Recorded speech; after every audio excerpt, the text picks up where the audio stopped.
Hola a todos, bienvenidos a Hogares, este espacio, este lugar en la web, en las redes donde Dios nos permite hablar de su palabra y donde juntos crecemos en comunidad, nos ayudamos, oramos los unos por los otros y el Evangelio de Dios es extendido. Ese es el principal objetivo de Hogares. Bienvenidos, empecemos. Decisiones que cuentan y a veces cuestan. Quiero que reflexionen en esto y es dónde estás hoy, justo en el momento donde estás y con la persona que estás. Es la consecuencia de una seguidilla de decisiones. Es la consecuencia, recuerden, consecuencia no significa malo, ¿no? Pero es el resultado, llamémoslo así, de la suma de muchas decisiones. En 1912, una decisión equivocada del capitán cuando le dice a uno de sus timoneros que virara a la derecha. Había una confusión porque los barcos hacia el momento habían sido construidos de tal manera que si ellos miraban a la derecha, pues el barco tomaba la dirección de la izquierda y viceversa.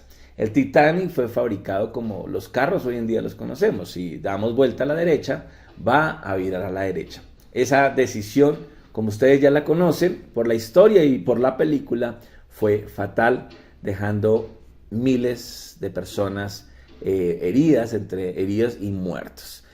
El vuelo 2933, que salió de Bolivia hacia Colombia, en un partido que se iba a disputar en una final de la Copa Libertadores de América, sufre un terrible accidente, dejando más de 63 personas muertas entre dirigentes, entre futbolistas, todo por un error. Un error de los pilotos que prefirieron no hacer una escala, no llenarse de combustible, y este error termina, y esta decisión termina en este fatal accidente.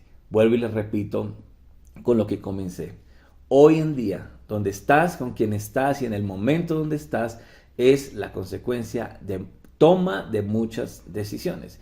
Y hay tres clases de decisiones erróneas, porque hay decisiones buenas que nos llevan a cosas buenas, pero también hay decisiones erróneas que tienen algunas consecuencias. Y la primera son las erróneas leves, son aquellas que no alteran demasiado el curso de nuestra vida.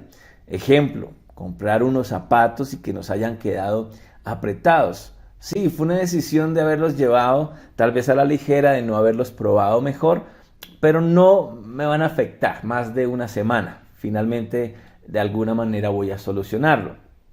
Doblar por la esquina equivocada cuando el Waze nos avisó y sobre el tiempo o vamos a doblar antes o lo hacemos mucho tiempo después y nos toca dar vueltas para lograr llegar a nuestro objetivo.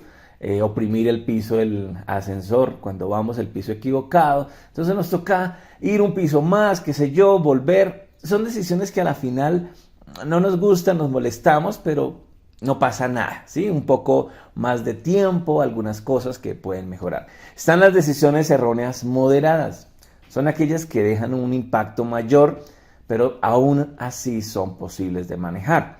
Por ejemplo, comprar un carro de segunda y después saber que tenía problemas mecánicos o problemas judiciales, antecedentes, y después voy a tener dolores de cabeza.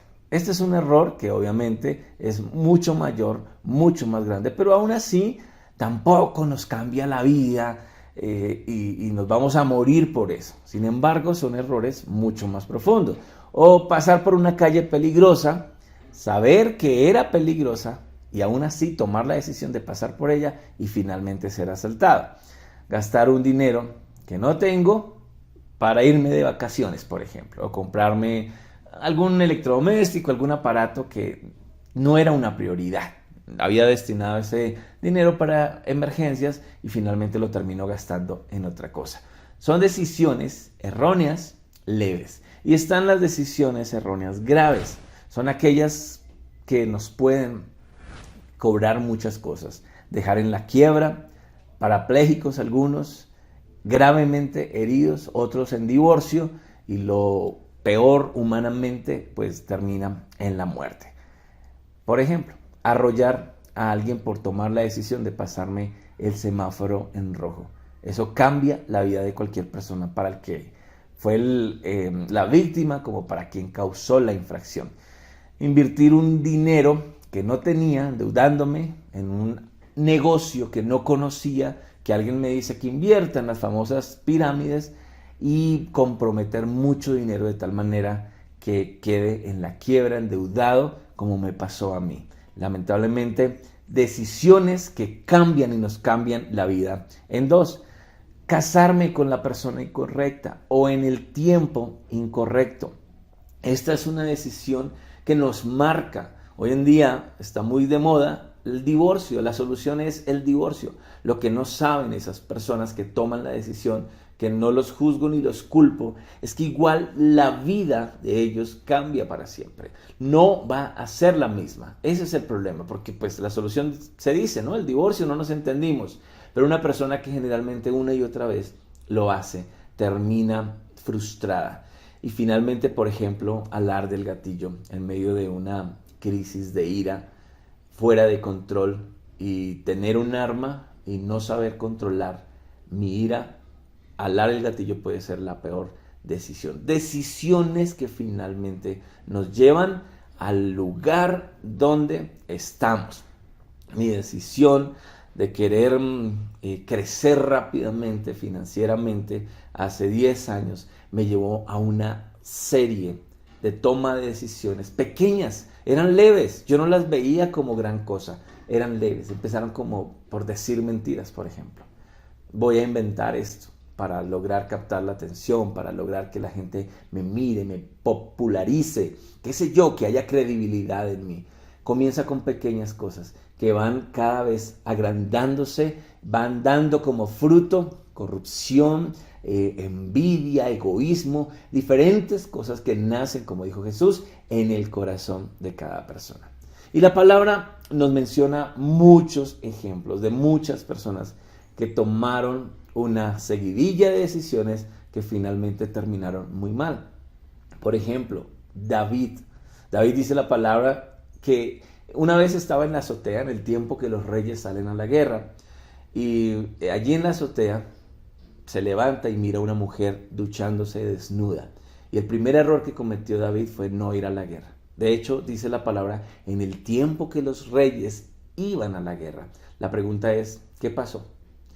Se sobró tanto, se confió tanto de su poder, de lo que había logrado, que ahora ya no iba a pelear las guerras, mandaba a sus súbditos a que lo hicieran, a sus generales a que lo hicieran. Él ya no era merecedor, tal vez, porque ya estaba en un lugar muy alto.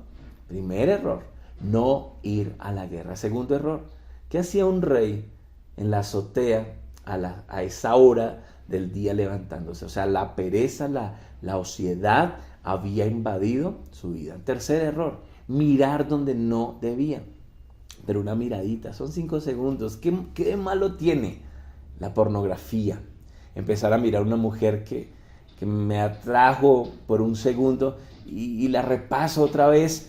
Son pequeñas decisiones que pueden desencadenar muy mal. Y eso fue lo que hizo, una miradita. Pero esa miradita le costó a él casi que su reino, su familia, absolutamente todo lo que Dios le había dado por gracia.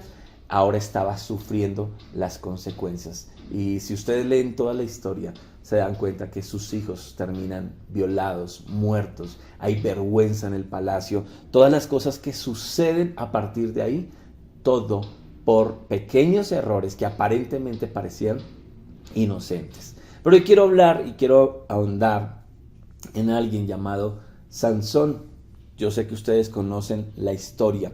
Y la vida de Sansón siempre fue una vida muy, muy contradictoria, basada en pequeñas decisiones, pero finalmente lo llevaron a una catástrofe, a un hundimiento del Titanic, lo llevaron finalmente a un avión que se cae por su propio peso, o sea, por los propios errores que él había cometido. Jueces capítulo 13, el versículo 5, un ángel se le aparece a los padres de Sansón, y le dice: porque concebirás y darás a luz un hijo. No pasará la navaja sobre su cabeza, porque el niño va a ser nazareo. Aquí hay propósito, consagrado a Dios antes de nacer. Él comenzará a librar a Israel del poder de los filisteos. Pero continuamente Sansón rompe su propósito, rompe la promesa para la cual Dios lo había creado. Y por supuesto el Espíritu de Dios muchas veces estuvo con él, vino sobre él. La palabra todo el tiempo nos dice: y el Espíritu vino sobre Sansón y destruyó y mató y rompió, porque el Espíritu Santo estaba cumpliendo lo que Dios quería que se cumpliera. La cuestión es que Sansón empieza a tomar decisiones que empiezan a apartarlo del propósito y de la presencia de Dios, que es lo más triste. Y veamos 4 decisiones que él toma, que finalmente lo llevan a la consecuencia más grande que pudo haber. La primera: él desea casarse con una mujer filistea.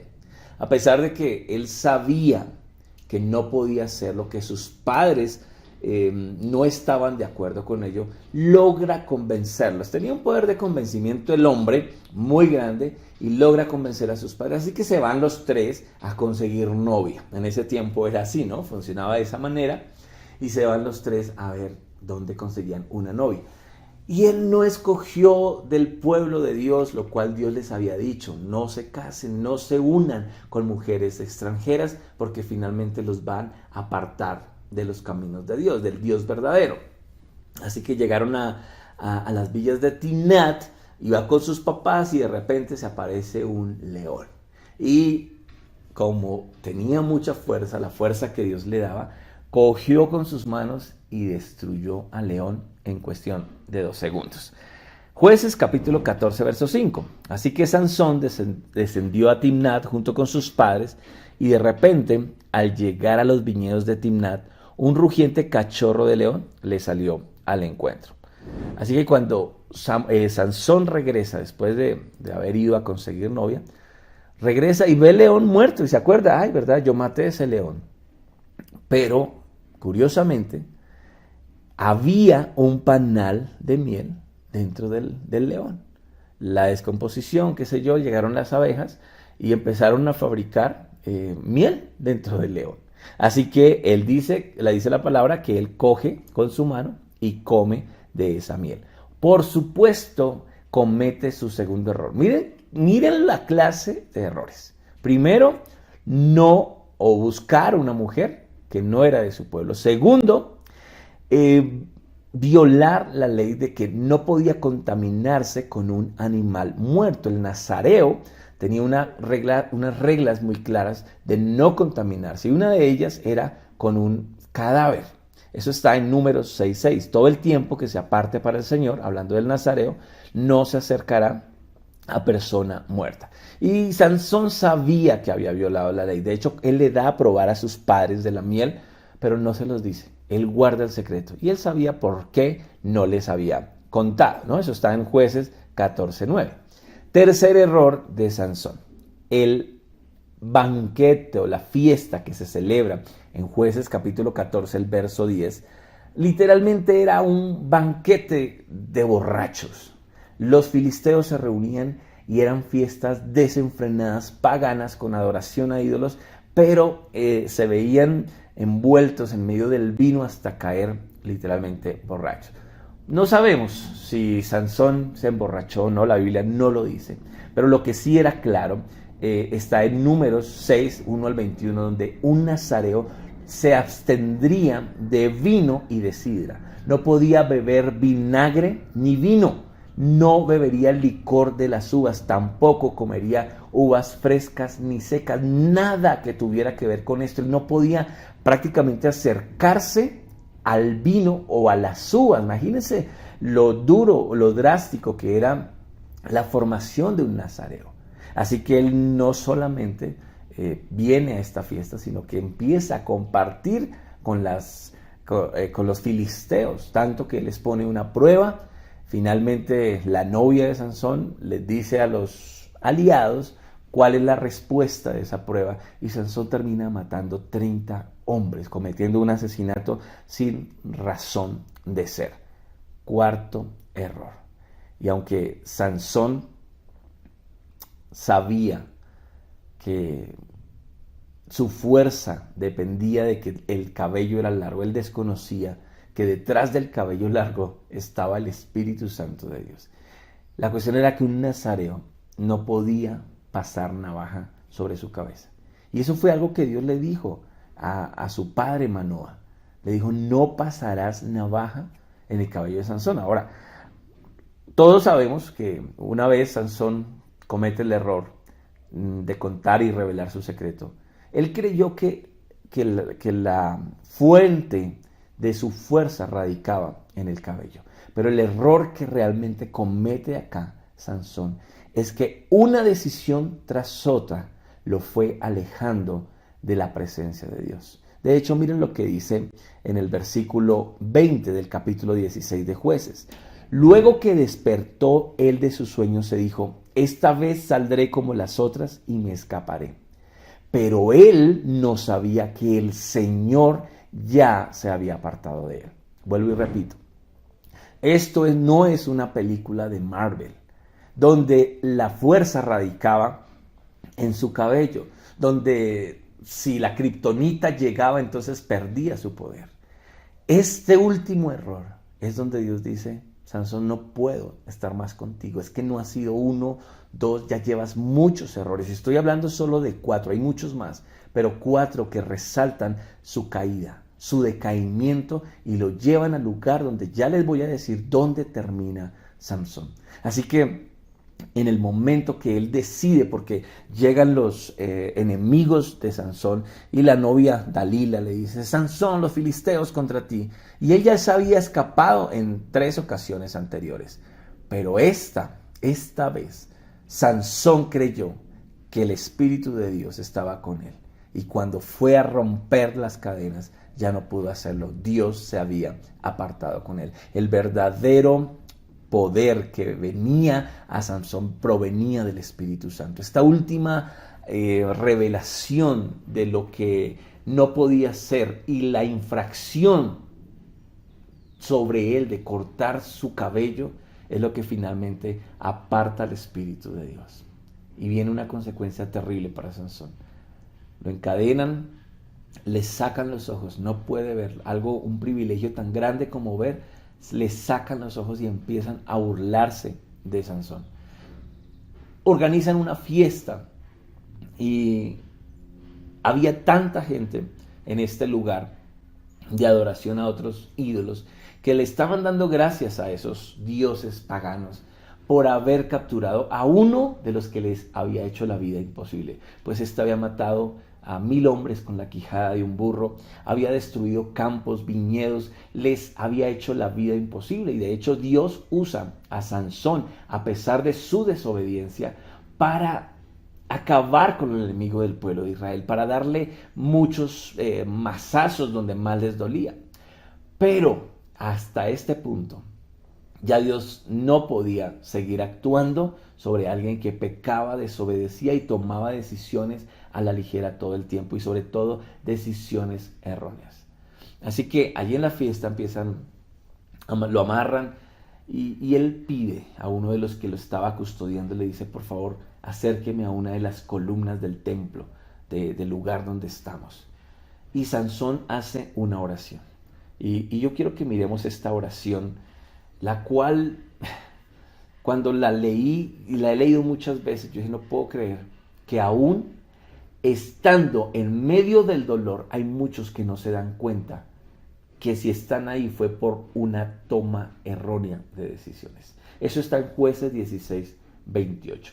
Sansón comprendió la verdadera fuente de su fuerza, pero nunca entiende su propósito. Por eso exclama al Señor y le dice, Señor mi Dios, acuérdate ahora de mí y fortaléceme, te ruego, solamente esta vez, oh Dios, para que de una vez tome venganza de los filisteos por mis 2 ojos. ¡Wow! ¡Qué triste!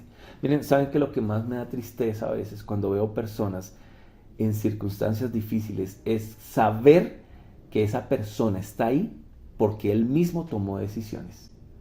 Tú estás donde estás porque tú así lo quisiste. No le eches la culpa a Dios, no le eches la culpa a las circunstancias. Estás donde estás por una serie de decisiones. El hombre, la mujer que elegiste para casarte, tú finalmente la elegiste.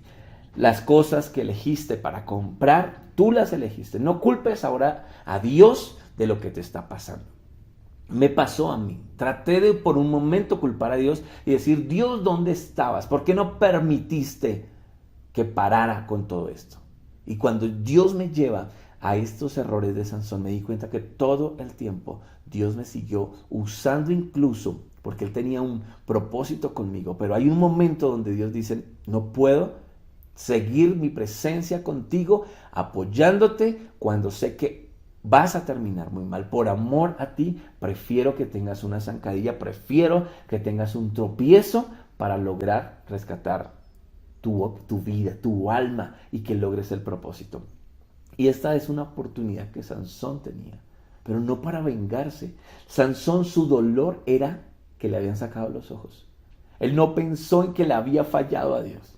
Él no se arrepiente realmente de decir, Señor, perdóname, me dejé guiar por mis emociones, mi debilidad eran las mujeres filisteas y me arrepiento de todo corazón, como dice Apocalipsis. Por lo tanto voy y me acuerdo de dónde he caído y me arrepiento y empiezo a hacer lo que Dios me ha dicho desde el principio que haga, o sea, ser un nazareo. Ese era el propósito por el cual Dios le había dado un hijo a Manoa y a su esposa. ¿No? Su oración es, Señor, te pido por favor, dame la fuerza nuevamente y fortaléceme solamente esta vez. Él sabía lo que iba a hacer. Solamente esta vez, pues por supuesto, se iba a matar el hombre. Y dice la palabra que el Señor lo escuchó. Y su fuerza se restablece y tumba las columnas de ese templo, de ese lugar donde estaba, matando miles de filisteos. Dice la Biblia que mató más filisteos en esa última ocasión que en todos los que en vida había matado. Pero él lo único que quería era desquitarse. Él nunca entendió el propósito. Miren qué tristeza que nosotros, aún sabiendo que la cantidad de decisiones que tomamos nos lleven a una fatídica muerte, por ejemplo, como la de Sansón, nos lleve a un desenlace tan traumático para muchos, donde ya no pueden caminar por tomar decisiones. Pero la peor decisión es que la presencia de Dios ya no esté contigo, que tú ya no tengas la más mínima sensibilidad por la presencia de Dios, que ores y no sientas nada, que leas la palabra y no haya iluminación, revelación en ella alguna, que no seas sensible al dolor de los demás, que Dios te esté pidiendo a gritos que despiertes. Como dijo Pablo, levántate tú que duermes y te alumbrará Cristo. Ya no hay sensibilidad para escuchar la voz de Dios. Y aún así sigues pensando que si tuvieras otra oportunidad, harías las cosas mejor, pero para tu propio beneficio. Ese es el dolor más grande que yo puedo sentir y porque pasé por ahí. Yo no me di cuenta sino hasta mucho tiempo después los errores que había cometido. Miren, hoy les puedo decir con toda sinceridad, yo doy gracias a Dios por todo lo que pasé y por todo lo que viví. Pero el darme cuenta muchos años después de los errores me quitó muchas cosas que pude haber tenido en su momento. Y hoy lo que Dios nos quiere decir es, está bien que cometas errores y tomes decisiones, porque la vida está basada en la toma de decisiones pequeñas, medianas, grandes, pero finalmente de toma de decisiones. La cuestión es, cada decisión que estás tomando te está llevando a un mejor lugar, camino, o te está apartando de la presencia de Dios. Reflexiona. Y si hoy estás donde estás, pídele perdón a Dios. Y dile, Señor, ya no puedo cambiar muchas cosas. Ya no te puedes divorciar, por ejemplo. Ya no puedes echar para atrás en N cantidad de errores que tú dices, ni modo. Ya el error que cometí fue un hijo. ¿Y qué vas a hacer? ¿Lo vas a matar? ¿Vas a abortar? Sigue adelante con las consecuencias de las decisiones que tomaste. Pero sigue adelante, reconoce por lo tanto de donde has caído. Arrepiéntete y nuevamente comienza con el Señor. Oremos. Señor, te doy gracias por este tiempo. compartir tu palabra, Señor, y que tú nos hables a cada corazón es lo mejor que puedo hacer. Y hoy quiero empezar pidiéndote perdón, porque muchas veces te he culpado a las personas que están a mi alrededor por las decisiones que yo he tomado. Nadie me ha obligado a tomarlas. Finalmente soy yo el único responsable de estar donde estoy hoy, con las personas que estoy hoy. Y no quiero decir que todas las decisiones hayan sido malas, pero muchas de ellas, Señor, yo no he sido consciente de que las he tomado y me han llevado a este destino. Bueno, regular o malo, finalmente estoy acá por esa toma de decisiones. Y hoy te pido, Señor, que nos hagas traer a la memoria aquellas decisiones que sobre todo duelen, que nos apartan de ti, que nos apartan de tu presencia, que han hecho que perdamos el primer amor. Y lo primero que debo hacer es pedirte perdón. Hoy quiero que traigas a la memoria cada decisión, cada error que cometí por no escuchar tu palabra. Hoy quiero, Señor, volver y regresar a ti y enamorarme como al principio. Señor, gracias por haberme hablado, por haber traído esta iluminación a mi mente, a mi vida, a mi corazón. Hoy quiero ser tierra, Señor, que cae la semilla y da fruto. Te doy gracias por cada persona que hoy ha escuchado este mensaje, se ha conectado, que tú puedas invadir sus corazones para que tomen decisiones diferentes basadas en principios de tu palabra y ahora conscientes de que estas decisiones no los harán apartar de ti. Te doy gracias en el nombre de Jesús. Amén y amén.